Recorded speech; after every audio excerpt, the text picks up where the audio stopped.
We've been bringing you news of COVID-19 casualties for more than 3 months now, and the lethal COVID-19 has infected more than 3.5 million people across the globe so far. But every now and then, a casualty serves as a cautionary tale. In our next report, we bring you the story of two twin brothers, both killed by pandemics, but 100 years apart.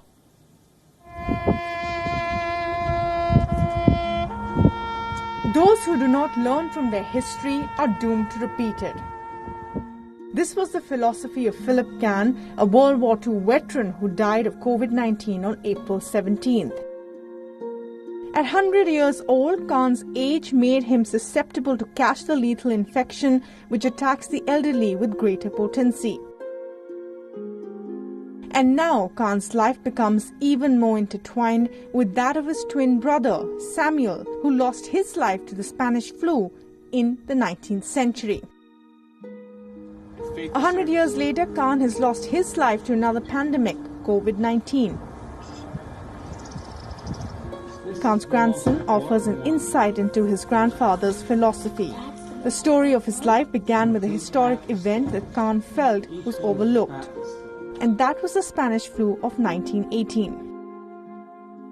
Every time he started talking about his life story, and he would talk about World War II stories and Local 3 stories, he always started off with talking about his twin brother Samuel, who died during the Spanish flu.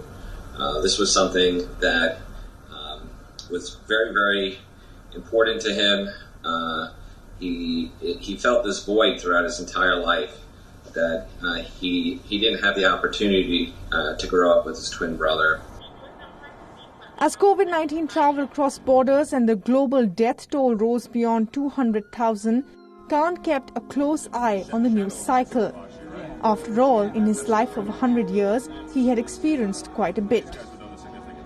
And even up to the last few days he was alive, he was watching the 24-hour news cycle of constant COVID, and he and I would talk about it, and he would say to me, "Warren, my boy, the pandemic, the history is repeating itself. The pandemic is happening again."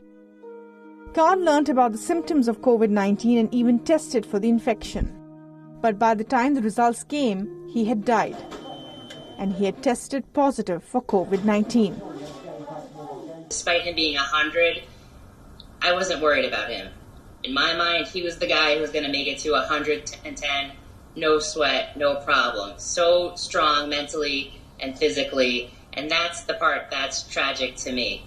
Because he should have lived longer. We all thought he was. I thought he was going to be able to be in my kids' lives a lot longer. This is not just a story of two brothers killed by pandemics. It is a cautionary tale of history repeating itself. Kahn wanted more awareness to be created about the Spanish flu in schools. Perhaps if we knew better, we would have equipped ourselves better to handle the present crisis. Bureau Report, Beyond World is One.